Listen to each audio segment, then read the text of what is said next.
खुद एक संत उत्तर प्रदेश के मुख्यमंत्री हैं, कहीं ऐसा तो नहीं है कि सब चीज़ें विधान के हिसाब से सही हुई, लेकिन जो कहते हैं मुंडे मुंडे मतर भिन्ना, उस वजह से ये बातें हो रही? देखिए, विधान कोई मुंड में नहीं होता है। आपकी ये गलत धारणा है कि विधान मुंड में होता है। विधान पहले से लिखा हुआ होता है। अंबेडकर चले गए, नेहरू चले गए, राजेंद्र प्रसाद चले गए, 176 लोग जिन्होंने संविधान सभा में काम किया था, उनके हस्ताक्षर संविधान के अंत में हैं, वो सब चले गए, लेकिन संविधान जहाँ का तहाँ है। तो मुंड में मति होती है, ऐसा नहीं है। मुंड में विधान नहीं होता, विधान तो सामने लिखा हुआ होता है। मुंड तो उसकी समयानुसार व्याख्या करता है। इतनी छूट है मुंड को कि अपने समय के अनुसार तुम व्याख्या कर लो, लेकिन मुंड को लाइन अपने अनुसार क्रिएट करने की छूट नहीं है कहीं पर भी। तो धर्मशास्त्र पहले से लिखा हुआ है, उस धर्मशास्त्र की पंक्ति को निकालिए, उसके ऊपर चर्चा करिए, उसमें मुंड काम आएगा। आप व्याख्या करिए, कुछ क्या दिक्कत है? आप व्याख्या करेंगे, हम मानेंगे। लेकिन व्याख्या करने के लिए कौन आया? किसने पंक्ति बताई कि हाँ यहाँ ये पंक्ति है? पंक्ति तो पंक्ति है, आपको व्याख्या करने की मुंड में छूट है, इससे ज़्यादा छूट नहीं है। तो जब मुख्यमंत्री आपको एक संत दिखाई देते हैं, तो क्या ये बात आपको आश्वस्त नहीं करती कि चीज़ें सब विधान के हिसाब से ही हो रही होंगी? देखिए, बात यह है कि संत क्या और असंत क्या, जो जिस गद्दी पे बैठा है उस गद्दी की अपनी मांग होती है। जो जहाँ पर बैठा है, वो मुख्यमंत्री हैं इस समय। आप लोग उनको संत भी कहते हैं, हमको अच्छा नहीं लगता है। वो महंत और राजनेता दोनों एक साथ कोई नहीं हो सकता, न्याय नहीं कर पाएगा, इसलिए क्योंकि संत की जो गद्दी है उसकी अलग बात है, और जो राजनेता की गद्दी है, मुख्यमंत्री की गद्दी है, उसकी एक अलग बात है, उसकी अपनी मांग है। देखिए, हम हिंदू हैं, हम हिंदू धर्म के अनुसार रहेंगे, हमको छूट है। लेकिन हम जब राजा बन जाएंगे तब हम सबके बाप हो जाएंगे, सबके पिता, पालक, सबके प्रति हमारे समान भाव होंगे, तब हिंदू मुस्लिम हमको नहीं दिखेगा। तो दोनों की अपनी प्रकृति है। तो आप विरुद्ध प्रकृति की दो गद्दियों पर एक साथ कैसे बैठ सकते हो? आप या तो मुख्यमंत्री रहोगे या तो महंत रहोगे। तो आप तो मुख्यमंत्री की शपथ ले चुके हैं, मुख्यमंत्री हैं, तो मुख्यमंत्री को मुख्यमंत्री कहिए।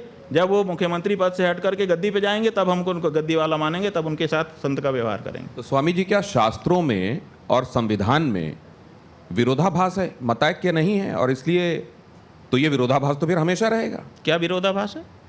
आप कह रहे हैं कि जो संविधान की गद्दी में बैठा हुआ है, हाँ, वो शास्त्र के हिसाब से होने वाली गद्दी में नहीं हो सकता, और जो शास्त्र वाली गद्दी में बैठा हुआ है वो संविधान वाली गद्दी में नहीं हो सकता। ठीक है। मतलब क्या इनमें विरोधाभास है क्या, शास्त्र में और संविधान में? हाँ, बिल्कुल विरोधाभास है। धर्म शास्त्र की अपनी मर्यादा है, उसके काम करने का अलग तरीका है। तो जो शास्त्र को मानने वाले होंगे वो संविधान के हिसाब से नहीं चल सकते, और जो संविधान को मानने वाले होंगे क्या वो शास्त्र के हिसाब से नहीं चल सकते? देखिए, संविधान के मानने वाले शास्त्र के अनुसार कहाँ चल रहे हैं? आपको समान नागरिक संहिता क्यों बनाने की जरूरत पड़ रही है, बताओ? अगर शास्त्र और संविधान दोनों साथ साथ चल सकते हैं तो आप समान नागरिक संहिता के बारे में क्यों लंबे समय से सोच रहे हो, क्यों उसकी बात करते हो? समान नागरिक संहिता बनानी ही इसलिए पड़ रही है क्योंकि धर्म अलग रास्ते जा रहा है। और देखिए, धर्म जो है वो लोक के साथ परलोक को भी सोचता है, और संविधान में परलोक की कोई व्यवस्था नहीं है। कैसे हमारी आवश्यकताओं की पूर्ति वो करेगा संविधान? इसीलिए धर्म को छोड़ करके हम कैसे संविधान पर पूरी तरह से अवलंबित हो सकते हैं? स्वामी जी, एक और बात मैं आपसे जानना चाहता हूँ। ये कहा जाता है कि सितंबर 2022 में प्रियंका जी ने आपको शंकराचार्य जी संबोधित करते हुए पत्र लिखा था, और मामला ये सबसे बड़ी अदालत में गया कि आपके संदर्भ में इस पदवी का इस्तेमाल होना चाहिए या नहीं होना चाहिए। इसको लेकर भी स्थिति क्या स्पष्ट? देखिए, ऐसा है कि हमारे संदर्भ में किसी भी न्यायालय में हम शंकराचार्य हैं कि नहीं है, इसका कोई मुकदमा नहीं है। आपको हम बता देना चाहते हैं, चाहे वो निचली अदालत हो, चाहे बीच की अदालत हो, चाहे ऊंची अदालत हो, किसी भी न्यायालय में ये विचार नहीं है कि हम शंकराचार्य हैं कि नहीं हैं। पहली बात। दूसरी बात, हमारे गुरुजी ने एक मुकदमा एक व्यक्ति के खिलाफ किया था जो अपने आप को शंकराचार्य कह रहा था। तो उन्होंने कहा कि इसको रोक दिया जाए कि अपने आप को शंकराचार्य ना कहे, निषेधाज्ञा का वाद कहते हैं इसको। तो वो निषेधाज्ञा का वाद चला, कई वर्ष लगे उसमें, सन 1989 से लेकर के वो चलता रहा, और वो अलग अलग स्तर पर निर्णित होते हुए, और जिनके खिलाफ वो मुकदमा हमारे गुरुजी महाराज ने किया था उनको बार बार रोके जाते हुए कि इनको रोक दिया जाए, रोक दिया जाए, रोक दिया जाए। अब वो सुप्रीम कोर्ट में आया हुआ है। उसको गुरुजी हमारे लड़ रहे थे क्योंकि हमारे गुरुजी शंकराचार्य हैं कि नहीं, इस पर विवाद नहीं था। हमारे गुरुजी ने कहा कि मैं शंकराचार्य हूँ, इनको रोक दिया जाए, उस पर वो मुकदमा चला था। और वो अभी सुप्रीम कोर्ट में चल रहा था, उसको लिंगर ऑन टैक्टिस की जा रही है, क्योंकि जो प्रतिपक्षी थे हमारे गुरुजी के सामने वो सिद्ध हो गया कि वो सन्यासी नहीं है। जहाँ तक प्रियंका गांधी के पत्र की है, तो जब हमको शंकराचार्य पद पर अधिष्ठित किया गया तो देश के बहुत बड़े बड़े लोगों ने और हमारे जो सामान्य भक्त लोग हैं उन सब ने अपने अपने ढंग से, बहुत सारे लोग, लाखों लोग वहाँ इकट्ठा हुए। उसके बाद हजारों लोगों ने पार्टिसिपेट किया, सैकड़ों लोगों ने पत्र लिखे, व्हाट्सएप आदि से सूचनाएं दी, बधाई दी, ये दिया वो दिया, प्रणाम कहा। उसी में कुछ बड़े लोगों ने पत्र भी लिखे। उसमें आनंदीबेन पटेल ने भी पत्र लिखा, जो राज्यपाल हैं उत्तर प्रदेश की, और यही संबोधन के साथ लिखा। हाँ जी, उन्होंने कहा कि ज्योतिषपीठ के शंकराचार्य के रूप में प्रतिष्ठित होने पर आपको हम अभिनंदन कर रहे हैं। अनसुईया उइके जो छत्तीसगढ़ की राज्यपाल थी, उन्होंने भी पत्र लिखा। मध्य प्रदेश के शिवराज सिंह और उनके मंत्रिमंडल के कई मंत्री वहाँ उपस्थित ही रहे। जो केंद्रीय मंत्री थे प्रहलाद पटेल जी, वो वहाँ उपस्थित ही रहे, उन्होंने अपना व्याख्यान दिया, उसकी रिकॉर्डिंग पड़ी हुई है। तो ऐसी परिस्थिति में सारे ही लोग कर रहे थे। उसी में प्रियंका गांधी का भी पत्र गया। ये तो प्रियंका गांधी के पत्र जाने मात्र से हम अगर शंकराचार्य हो गए होते या प्रियंका गांधी शंकराचार्य बना सकती है, ऐसी उसकी मतलब परिस्थिति है, तो बात अलग है। अगर वो बना सकती है एक पार्टी की नेता होने के नाते, तो ये राज्यपाल लोग नहीं बना सकते, मुख्यमंत्री और केंद्रीय मंत्री नहीं बना सकते। ये प्रश्न ये लोग क्यों गए हमारे पास, और इन्होंने नहीं बनाया क्या? तो ये जो है केवल एक प्रियंका गांधी का पत्र निकाल करके उतने मंच में से और उसको कोई दिखाए और उसको आप लोग फिर लगातार पब्लिश करें, इसीलिए तो 10 करोड़ का मानहानि का दावा हमने हाई कोर्ट में किया है। अब उसमें सबको जवाब देना पड़ेगा। तो ये जो लोग हैं जो आप जानबूझ करके, जब कई पत्र हैं तो एक ही पत्र को क्यों दिखाया जा रहा है और उसी पत्र को क्यों हाईलाइट किया जा रहा है? क्या ये आपके गुरु भाई हैं जिन्होंने ये बात कही? जरा इसको देखेंगे और बताएंगे क्या कि क्या ये सच में आपके गुरु भाई हैं और ये जो बातें कह रहे हैं उसमें तथ्य है या नहीं? दिखाएंगे क्या प्लीज आप? अरे अमुक्तेश्वर की लोगों को मार रही है, किडनैप कर रही है, राम भगवान की प्रतिष्ठा के ऊपर आपत्ति उठा देता है, सन्यासी बनकर शादियों में चले जाता है, झूठ बोल देते हैं। केदारनाथ जी का 228 गोल्ड क्या गायब हो गया। अरे भाई, अमुक्तेश्वर को पीतल क्या होता है, सोना क्या होता है, ये भी पता नहीं, क्योंकि ये भी एक डुप्लीकेट है ना। उसमें आएंगे, उसमें चिट्ठा खोलेंगे। अभी असली चिट्ठा खोला तो बहुत समस्या हो जाएगा। देखिए, ये है वो। हाँ ठीक है, ये देखिए, हमारे गुरुजी ने लाखों लोगों को दीक्षा दी अपने जीवन काल में, क्योंकि उनका जीवन काल बहुत लंबा रहा। 1940 से वो महात्मा हो गए थे और उनके शिष्य बनने लगे थे। आप समझिए कितना लंबा। उनका 80 साल से अधिक का सन्यासी जीवन था और आरंभ काल से ही उनके प्रति लोगों का आकर्षण था। लाखों लोगों को उन्होंने दीक्षित किया। कौन उनका शिष्य है, कौन शिष्य नहीं है, वो अलग बात है।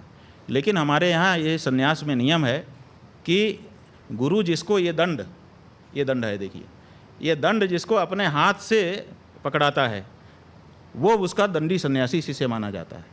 और ये हमारे गुरुजी के 3 ही शिष्य थे।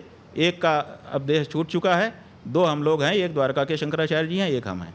इनके अलावा किसी को महाराज श्री ने अपने हाथ से दंड नहीं दिया, इसलिए उनका कोई दंडी सन्यासी शिष्य नहीं। उसी में कह रहा है कि इन्होंने सोना गायब कर दिया। आपने सोना गायब कर दिया? हाँ, माने मठ का सोना गायब कर दिया। तो अगर हमको सोना पीतल का भेद नहीं पता था तो हमने पीतल क्यों गायब नहीं किया, सोना ही क्यों गायब किया? नहीं माने खुद की बात पे स्थिर नहीं रह पा रहा है वो। और फिर वो कहता है कि 228 किलो सोने की बात करते हैं। हमने अकेले ने थोड़े की है, उसमें तो पूरा मीडिया, 50 मीडिया घराने शामिल हैं जिन्होंने 230 किलो सोने की, 228 किलो सोने की बात की है। अकेले हम हो तो हम उसके बारे में बात करें। 228 किलो सोने को लेके आप लोगों की तरफ से कोई FIR दर्ज कराई गई है? देखिए, बात यह है कि 228 किलो सोने के बारे में हमने अकेले नहीं कहा है। सब मीडिया ने 1 महीने तक ये स्टोरी चलाई है और जो कमेटी है, कमेटी ने उसको विज्ञप्तियाँ जारी की हैं, कमेटी ने वक्तव्य जारी किए हैं और वीडियो आया है, फोटो आए हैं। वहाँ पर 6 महीने के लिए विशेष सुरक्षा की गई है सोने की। ये सब ऑन रिकॉर्ड है। क्या FIR करें आप बताओ?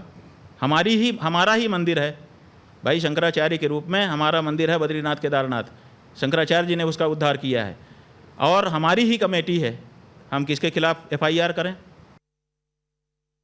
आने वाले संदर्भ में कोर्ट का रिमार्क जो ये आया कि साधु संत तो मान अपमान से सम्मान निरादर आदर ही सब संत सुखी विचरंत मही वाला जो भाव था, उसको आपने कैसे देखा? वो कहते हैं कि साधु संतों का क्या मान क्या अपमान। तो सवाल ये है कि जो लोग कानून बना रहे थे मानहानि के, क्या वो लोग आपसे कम जानकार थे कानून के? उसी समय क्यों उसी में एक क्लाज नहीं जोड़ दिया गया कि साधु संतों के लिए ये कानून लागू नहीं होगा, क्योंकि वो तो मान अपमान से परे हैं। एक सन्यासी अपने मान अपमान से ऊपर है, हमारा पीठ मान अपमान से ऊपर नहीं है। हमारे पीठ की गरिमा की रक्षा वो हमारा कर्तव्य है और किसी भी हिंदू का कर्तव्य है। तो हम जो मानहानि के मुकदमे में गए हैं, अपने पीठ के सम्मान के लिए गए हैं, हम इसके लिए नहीं गए हैं कि हमारा मान अपमान। हम तो ऊपर हैं और आगे भी रहेंगे, लेकिन जिस पीठ पर हम हैं वो हमसे तादाद में संबंध उसका बन गया है।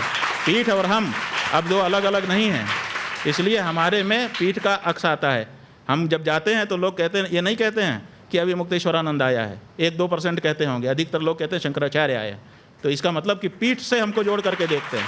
तो पीठ के महात्म्य की रक्षा करना, उसकी महिमा गरिमा की रक्षा करना जो पूर्व आचार्यों ने की है, वो हमारा कर्तव्य है और उसके लिए हम गए हैं। ये बात न्यायाधीश महोदय को समझनी पड़ेगी और ऐसी टिप्पणियों से बचना होगा। हम उनसे अनुरोध करना चाहेंगे आपके माध्यम से कि उनको जो टिप्पणी करना हो हम बिल्कुल रोक नहीं लगाएंगे, लेकिन वो सब लिख दें, लिखित में दें, ताकि हम उसके लिए जवाब कर सकें। ऐसी टिप्पणी ना करें कि अखबार में छपवा दें और उसके बाद बात खत्म हो जाए। तो अब इस चर्चा के आखिरी चरण की तरफ मैं बढ़ रहा हूं, लेकिन एक सवाल ये कि सनातन धर्म के जो मानने वाले लोग हैं, वो जब ये देखते हैं कि आप प्रधानमंत्री नरेंद्र मोदी को आशीर्वाद देते हैं तो बहुत सारे लोग उसमें प्रसन्न होते हैं, लेकिन फिर वो ये भी देखते हैं कि उद्धव ठाकरे जो बड़ी दूर तक भारतीय जनता पार्टी के साथ हिंदुत्व का ही झंडा लेकर चलते रहे, आज वो तुष्टीकरण वाले खेमे में खड़े हुए हैं, लेकिन आपका आशीर्वाद उनको भी मिल जाता है। तो इसमें वो कन्फ्यूजन होता है कि असल में स्वामी जी सनातन का झंडा पकड़ के चलने वाला मानते किसको हैं? देखिए, बात यह है कि ये जो आपका सवाल है, प्रश्न है, इसी में जवाब छिपा हुआ है कि कुछ लोग ये चाहते हैं कि एक मामले में हमारी मोनोपोली हो। मोनोपोली क्यों देखते हैं आप? दोनों हिंदू पार्टी है, दोनों को हमारा आशीर्वाद है। शिवसेना भी तो हिंदू पार्टी है, तो आप एक को ख़त्म करके मोनोपोली क्यों करना चाहते हो? वो भी हिंदू है, उनको भी हम आशीर्वाद दे रहे हैं ताकि वो भी बढ़ें, आप भी बढ़ें। तो क्या आप ये मानते हैं कि कांग्रेस ने तुष्टीकरण किया या नहीं किया? आप इसको कैसे देखते हैं? भाई, हम इसके निर्णायक नहीं हैं, इसके निर्णायक जनता है और जनता आगे भी निर्णय करती रहेगी। लोगों का काम है अपने अपने ढंग से अपनी अपनी करनी को दिखाएं, जनता निर्णय करती है। हम कौन होते हैं कि किसी के बारे में कहने वाले? ये आपके पास दो, ये जिसमें एक में यस लिखा हुआ है और एक में नो लिखा हुआ है। वैसे तो ये टेबल टेनिस हाँ, ना लिखते तो अच्छा होता। हम अंग्रेजी में जवाब हम देंगे, शंकराचार्य जी। मुझे मालूम है कि आपको यस या नो के बारे में बहुत अच्छे से चीजें पता है और इन सवालों के संदर्भ में तो बहुत ही अच्छे से पता है। वैसे तो मेरा तो ये अनुरोध, ये काला जो है ये ना होगा और लाल जो है हाँ होगा। काला ना होगा और लाल हाँ होगा। यस नो मैं नहीं दिखाऊंगा, शायद ये आंग्ल भाषा की वजह से। अगर ये हिंदी में लिखा होता तो स्वामी जी उसको हाँ या ना के तौर पे दिखाते। ये मुझे मंजूर है क्योंकि टाइम्स नाउ नवभारत है, ये हिंदी का चैनल है। बिल्कुल ठीक है अगर आप यस या नो की जगह हाँ या ना में जवाब देना चाहते हैं। तो ये रैपिड फायर है और वैसे तो मैं अपने मेहमानों से अनुरोध करता हूं कि उनको हाँ या ना में से कोई एक जवाब देना होता है, लेकिन मैं धर्माचार्य से इस समय बात कर रहा हूं तो उनके पास ये सुविधा है कि अगर वो समझते हैं कि ये दोनों नहीं तो दोनों मिला देंगे मिला देंगे। तो मेरा अब ये राउंड शुरू होता है, इसको रैपिड फायर। आप लोगों को मजा आ रहा है ना इस इंटरव्यू में? ये है रैपिड फायर राउंड। इसमें जल्दी जल्दी सवाल पूछे जाते हैं और जल्दी जल्दी उसका उत्तर इसलिए यस या नो में आता है। पहला तो ये है सोचने का मौका ना हो ताकि सोचने का मौका, सही अंदर जो है वही निकले, ये मतलब। तो पहला सवाल इसमें यह है कि अयोध्या में राम मंदिर बना है, ये सही है या गलत है? अयोध्या में राम मंदिर बना है, ये सही है। मोदी सरकार में हिंदू गर्व से भरा हुआ है, यस या नो? हिंदुओं पर खतरा इस्लामिक कट्टरपंथ से है। रोहिंग्या बांग्लादेशियों को देश से बाहर करना चाहिए। क्या जाति की राजनीति सनातनियों को जोड़ेगी? क्या जाति की राजनीति सनातनियों को जोड़ेगी?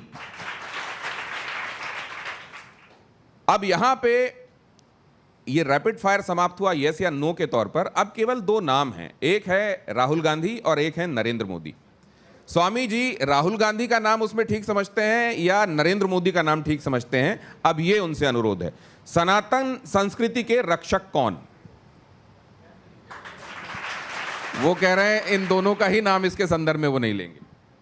आतंकवाद से बेहतर मुकाबला कौन कर सकता है, नरेंद्र मोदी या राहुल गांधी? अब इसमें कैसे हम हाँ ना कहेंगे? ये तो आपको अच्छा, नाम लेना है, नाम लेना है। हाँ नाम लेना है। देखिए 10 साल से आतंकवाद के बारे में नरेंद्र मोदी प्रयास कर रहे हैं और कहीं ना कहीं तो अंकुश तो लगाया ही हुआ है। तो नरेंद्र मोदी नाम ले रहे हैं आप? माने ये परखे जा चुके हैं, अभी उनकी परख नहीं हुई। नरेंद्र मोदी नाम लिया है लेकिन ये परखे जा चुके हैं इसलिए नाम लिया है। चलिए, सच्चा शिव भक्त कौन, नरेंद्र मोदी या राहुल गांधी? भैया दोनों राजनीतिक हैं। शिव भक्त तो जो होगा, देखिए शिव भक्त का पहचान क्या है? शिव भक्त की पहचान यह है कि भगवान शिव का अभिषेक गाय के दूध से होता है। भगवान शिव की जो ध्वजा है उसके ऊपर बैल का चिन्ह बना हुआ है, वृषभ ध्वज। तो जो गाय की हत्या रोके वो शिव भक्त है, उसके अलावा सब दिखावा है। राष्ट्र, अर्थ और धर्म के लिए किसकी नीति ज्यादा कारगर है, राहुल गांधी या नरेंद्र मोदी? देखिए एक की पहचान हुई है, दूसरे की अभी हुई ही नहीं है, हम कैसे बोल दें? दोनों के परख होने के बाद ही ऐसे प्रश्न का जवाब दिया जा सकता है। 2029 में अगला प्रधानमंत्री कौन, राहुल गांधी या नरेंद्र मोदी? जिसको देश की जनता चाहेगी। तो जिस युक्ति युक्त बात करने के लिए अभी मुक्तेश्वर आनंद जी, शंकराचार्य जी जाने जाते हैं, उसी तरीके से उन्होंने इन सवालों का जवाब दिया।